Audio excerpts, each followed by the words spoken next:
Juan Cruz, doctora Irabeyan, ¿cómo les va? Buenas noches. ¿Cómo va? Bueno, buscado una vida al límite. A ver, vamos a empezar con... ¿Puedo empezar con Juan Cruz? Por supuesto, el autor de la obra. A ver. Me hago cargo. ¿Sí? Acá está, sí. ¿Se hace cargo? Bueno, muéstrele un toque. Buscado, una vida al límite. Dice que habla de mucho más que de la vida del doctor Irabeyan. Sí, ¿De qué habla Buscado? Fundamentalmente es la biografía de Carlos que reconstruimos con larguísimas horas de charla, muchísimas horas de charla. No las terminamos de contabilizar, pero fueron casi 30 horas, más su frondoso archivo. Y cuando hablamos con Carlos, y esto lo sabemos quienes somos periodistas, lo hemos entrevistado por una u otra circunstancia, Carlos, además de ser periodista, de ser colega nuestro, de ser abogado penalista, ha tenido un protagonismo en los últimos 50, 60 años de la historia. Y eso fue a mí lo que me entusiasmó. Cuando comenzamos, y él me decía, ¿vos te parece que puede andar, te puede interesar? ¿Vos estás seguro que esto te puede servir? Y yo a medida que íbamos teniendo cada vez más conversaciones... Él dudaba más del libro que vos. Él dudaba más del libro. Y yo a medida que... Pero le decía, pero claro que sí. Porque en cada historia, en cada capítulo, ya cuando era un niño de los exiliados armenios sobrevivientes del genocidio, cuando era un joven estudiante universitario, un joven estudiante secundario, siempre se atraviesa algo que tiene que ver con la historia de Córdoba, con los protagonistas, con los hechos más destacados. Y a uno como periodista y que le gusta trabajar con la historia, que es mi caso, y en función de eso también nos conocíamos con Carlos, dije, por supuesto que sí, esta no solo sirve para un libro, sirve para una película, para una serie de Netflix, así que yo lo que puedo garantizar es que es muy entretenido porque la vida de Carlos ha sido así, muy entretenida, con muchas idas y vueltas, con muchas curvas. Yo destaco su memoria, que es sorprendente. Yo por ahí creo que tengo una buena memoria. Cuando me contrasté con Carlos, que tiene el doble de edad que yo, dije, chao, mi memoria no existe. No. Pero la memoria no es suficiente si vos a esa memoria no sos capaz de sumarle hechos, protagonistas, sucesos que tengan que ver con una vida al límite, como dice esto. Con una vida que haya tenido curvas y contracurvas, con una vida que haya tenido riesgos. Y eso es lo que tuvo Carlos. Volvemos, es una vida al límite. La verdad que Juan Cruz... ¿Lo leíste el libro?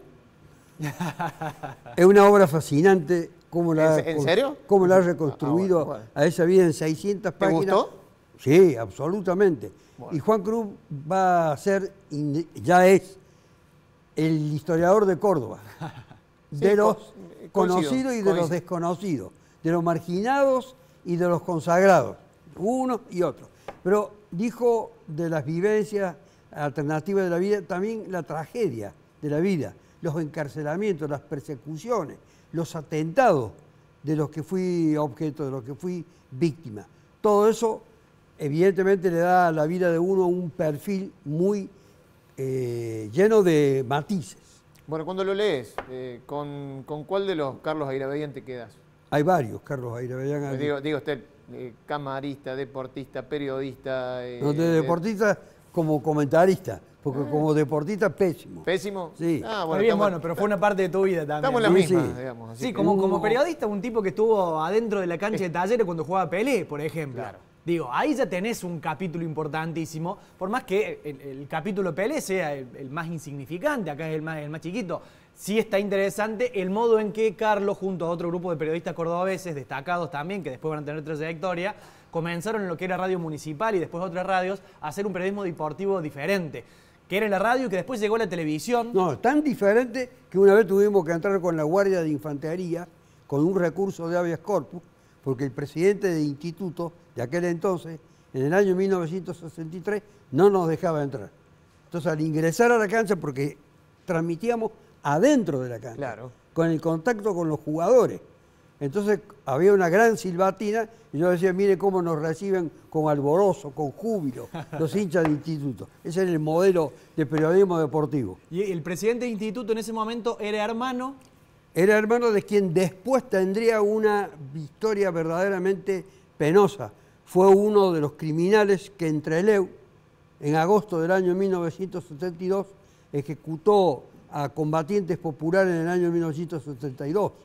Estos cruces de la historia son permanentes. Claro. Son permanentes. Y vos los vas entrelazando, sí, digamos, con el momento político, con el momento social, digo, te vas explayando más a eso. No es necesario que yo me explaye, porque, a ver, un grave error de las biografías... Calculo que el doctor se explaya bastante. Sí, pero no necesariamente, porque por ahí las biografías se vuelven pesadas cuando a partir de la excusa de un personaje particular o de un hecho en particular, te vuelve a contar toda la historia que ya conoces. Entonces, acá hablamos del Cordobazo, pero no contamos todo el Cordobazo, porque ya el Cordobazo ha sido contado. Acá contamos lo que le pasó a Carlos vinculado al Cordobazo. Hablamos del periodismo deportivo en Córdoba, pero no toda la historia del periodismo en Córdoba. No caemos en el error que caen muchos biógrafos en volver a narrar historias que ya conocemos, que tienen que ver con sucesos conocidos, porque han sido ampliamente difundidos. Acá puntualmente es la vida de Carlos atravesada por estos vientos de la historia. Hablaste, Carlos, y decías, bueno, te atraviesan muchas cosas, esas curvas, contracurvas de las que habló Juan Cruz, la vida y, también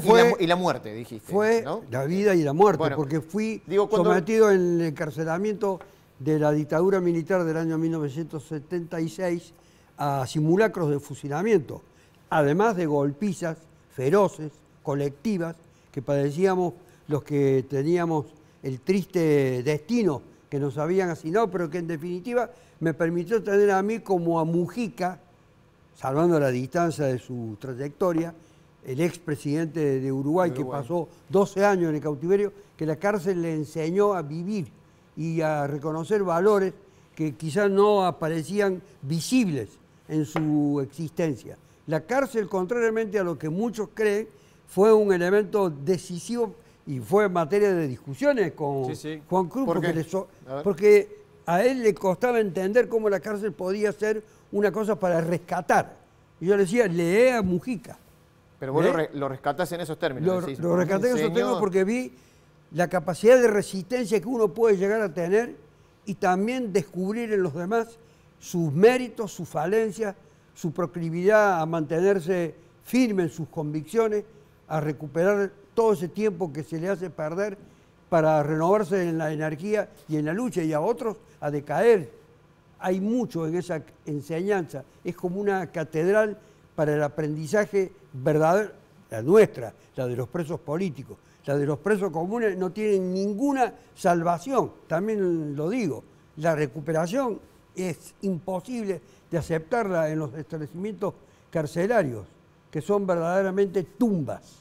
Lo conozco a Juan Cruz como periodista, fue filoso, incisivo, cuando te iba preguntando. Absolutamente sin concesiones de ningún tipo. Era parte del trato. Era parte del trato. Cuando comenzamos a hablar de esto, si lo pensamos como un homenaje, que bien Carlos se lo podría merecer el homenaje, pero dije, con un homenaje nos vamos a aburrir todos. Si buscamos el bronce, si buscamos dejar marcado tu nombre en el bronce, nos vamos a aburrir. Y la idea acá es que yo como periodista me pueda entretener y pueda hacer las preguntas que quiera, que vos también tengas la posibilidad de tener una contracara, de tener un frontón con quien chocar y fundamentalmente que los lectores después puedan leer una vida interesante y que no hable de ese bronce. El punto de partida es que no éramos amigos.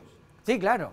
Para poder hacer también ese trabajo de una manera independiente y objetiva, pero sin consideraciones de ninguna naturaleza y responder a todo. ¿No eran amigos antes del libro? Después del libro...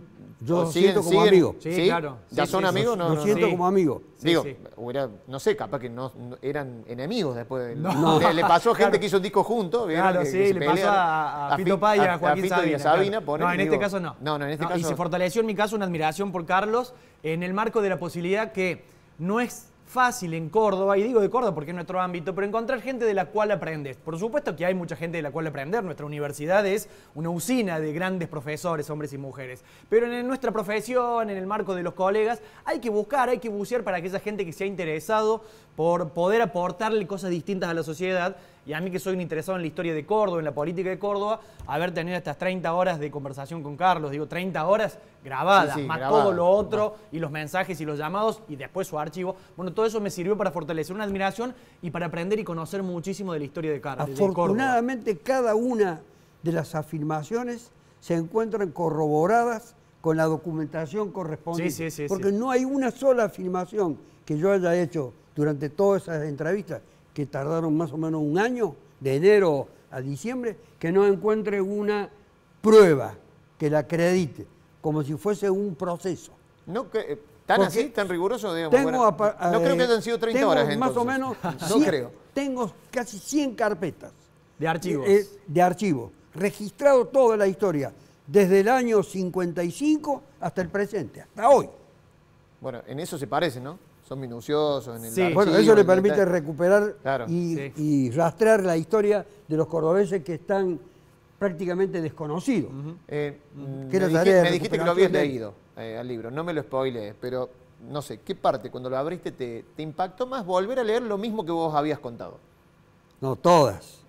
Todas, porque todas tienen trascendencia, tienen importancia. Hiciste mucho foco en el tema de la cárcel, pero digo, cuando lo abrís, lo lees, digo, ¿te vuelve a impactar mucho o hay otra parte que, no sé, te llame más la atención, te alegre?